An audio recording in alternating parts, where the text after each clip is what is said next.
So if you're enjoying, appreciating, benefiting from this series of short talks by Padmavajra on the life and liberation of Padmasambhava, him channeling these lightning flashes from the blue beyond, then please do consider making a donation to Padmaloka.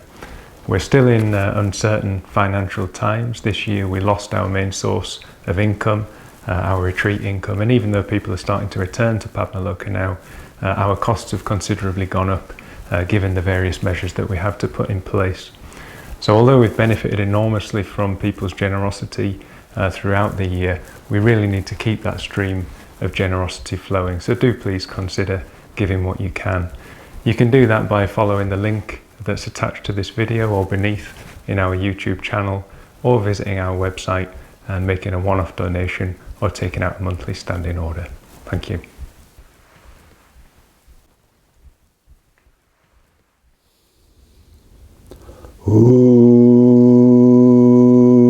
Again yogin abchangsam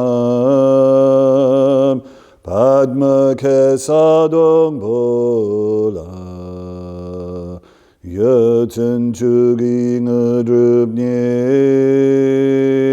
padma shungne she sudrak godo kandoro mangpoko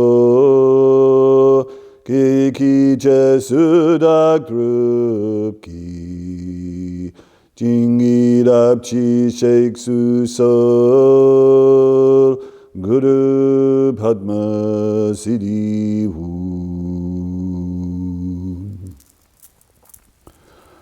Om Ahum Vajra Guru Padmasambhava Om Ahum Vajra Guru Padmasambhava Om Ahum Vajra Guru Padmasambhava Om Ahum Vajra Guru Padmasambhava Om Ahum Vajra Guru Padmasambhava Om Ahum Vajra Guru Padmasambhava Om Ahum Vajra Guru Padmasambhava Om Ahum Vajra Guru Padmasambhava Om Ahum Vajra Guru Padmasambhava Om Ahum Vajra Guru Padmasambhava Om Ahum Vajra Guru Padmasambhava Om Ahum Vajra Guru Padmasambhava Om Ahum Vajra Guru Padmasambhava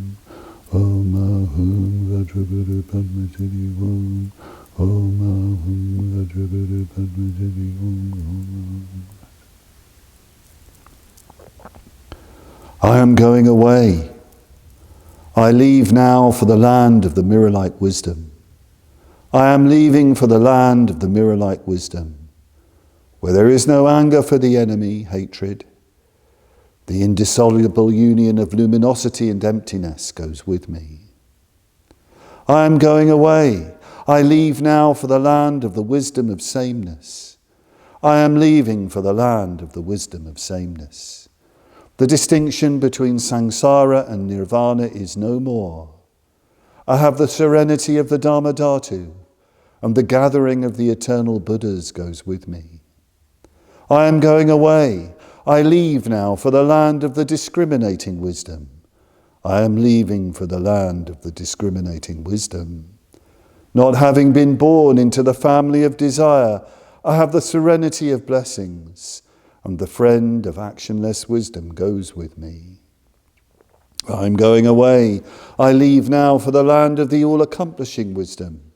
I am leaving for the land of the all-accomplishing wisdom.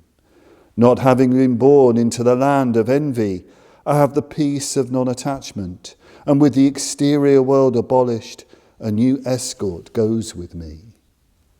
I am going away. I leave now for the land of the wisdom of the Dharma Dhatu. I am leaving for the land of the wisdom of the Dharma Dhatu. Not ever falling again into the sleep of ignorance, I have the supreme peace without the need for meditation, and 3 friendly rainbow rays go with me.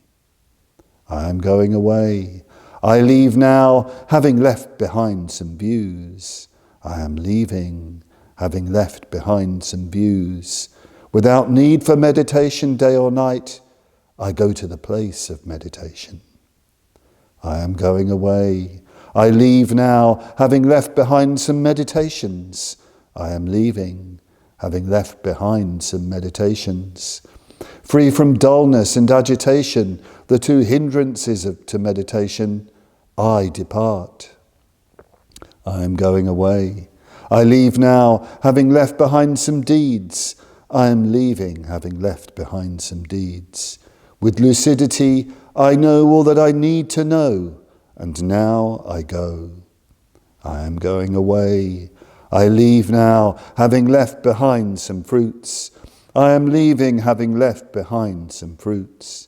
Having obtained Buddhahood, I manifest realization, and I go. I am going away. I leave now for the land of the ogres in the southwest. I am leaving to tame the ogres with red faces. I go to establish all beings in happiness. I am going away. I leave now for the palace of the glorious copper-coloured mountain. I am leaving for the palace of the glorious copper-coloured mountain. I will now guide all the ogres to the Dharma. May the prince and his subjects enjoy good health and long life. Compassion will never cease. May you all obtain what you request. This is Padmasambhava's final song, or one of the final songs he sang before leaving Tibet. The tradition is that he did not die, but after giving extensive final teachings and singing songs of farewell, he mounted a magnificent blue horse which flew up into the depths of space, taking Padmasambhava to the southwest, to the land of the flesh-eating ogres, the world of the Rakshasas, going to the copper-coloured mountain, going there to tame the ogres, the Rakshasas, before they finally eat up the world. And his disciples and devotees watched him travel through space, surrounded by goddesses, until he became a tiny speck in the sky and then vanishing into the blue beyond. There is that continual refrain, I am going away. I leave now, over and over. I am going away. I leave now. It's not only a song of parting that Padmasambhava sings, not only a song of leaving, it is a song of freedom. It is a song of utter liberation, a song of boundlessness, a song giving full expression to Padmasambhava's life and liberation, his liberated nature.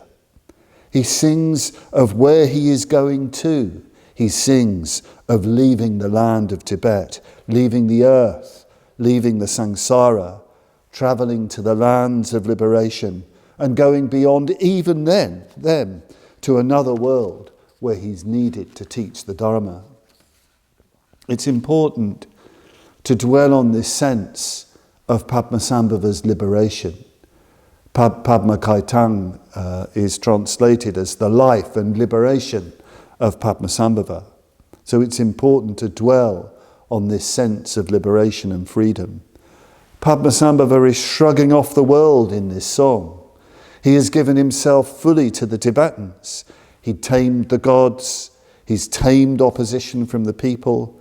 He's been decisive in construction of the great monastery of Samye. He's dedicated and blessed the monastery of Samye. He's given teachings, given initiations, given meditation instructions, created a spiritual community, created a lineage of disciples.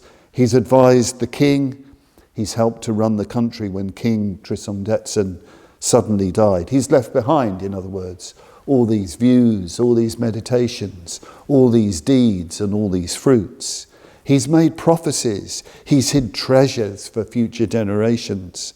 His time in Tibet is a time of a continuous outpouring of beneficence. He's communicated directly with everybody, the king, his queens, princes, princesses, nobility, ordinary people, men, women, young, old. The impression you have is of a towering spiritual personality, of boundless energy and skill, of tremendous love, of intense love and wisdom, with intense gaze and presence, so that he can see into the heart of people, see their potentiality and activate it. Padmasambhava made a tremendous heart connection with the Tibetan people.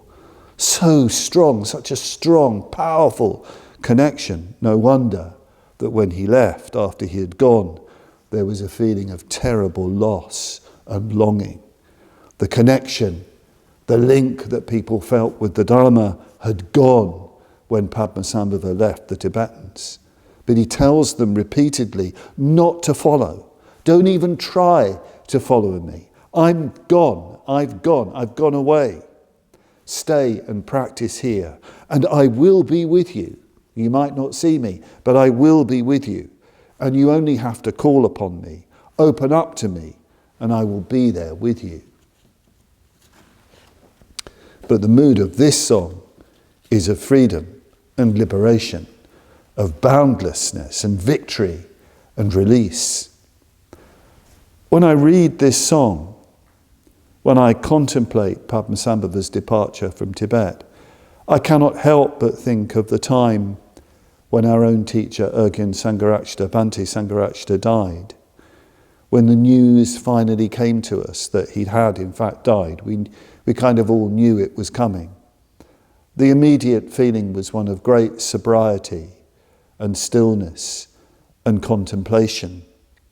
Something had happened, something enormous had happened. I remember at Padmaloka, it was a very grim, grey, wet day, and all of us just went into silence. We just all sat silently with one another, quite naturally and quite spontaneously. But I remember when I actually sat for formal meditation, Bhante was spontaneously there with a sense of boundlessness, a sense of sort of ecstatic liberation. It wasn't my liberation. That wasn't the case. It was as if there was a sense of his boundlessness. I don't know if that's true, but that was the feeling, as if Bhante had shrugged something off, something had dropped away, and everything had just opened up. And that feeling lasted some time. It was around at Adhisthana as we sat with Bhante's body, as he lay there for some days, as we chanted around the shrine room. It was there at around the time of the funeral where rainbows were spontaneously appearing.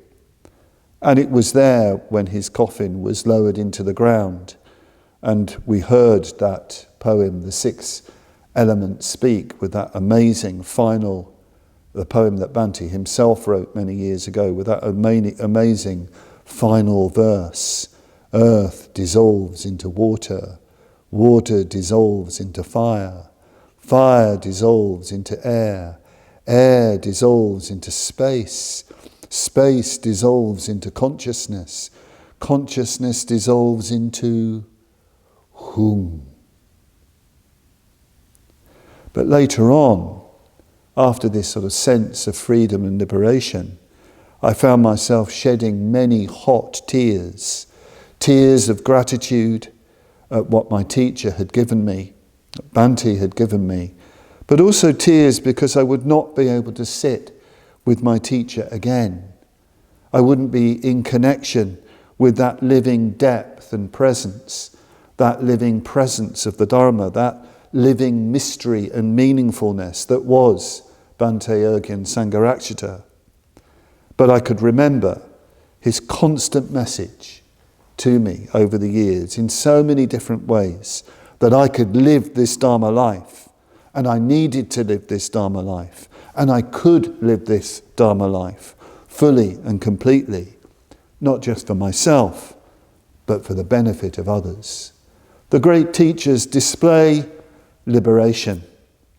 They throw us back on ourselves, and in that sense, they never leave us.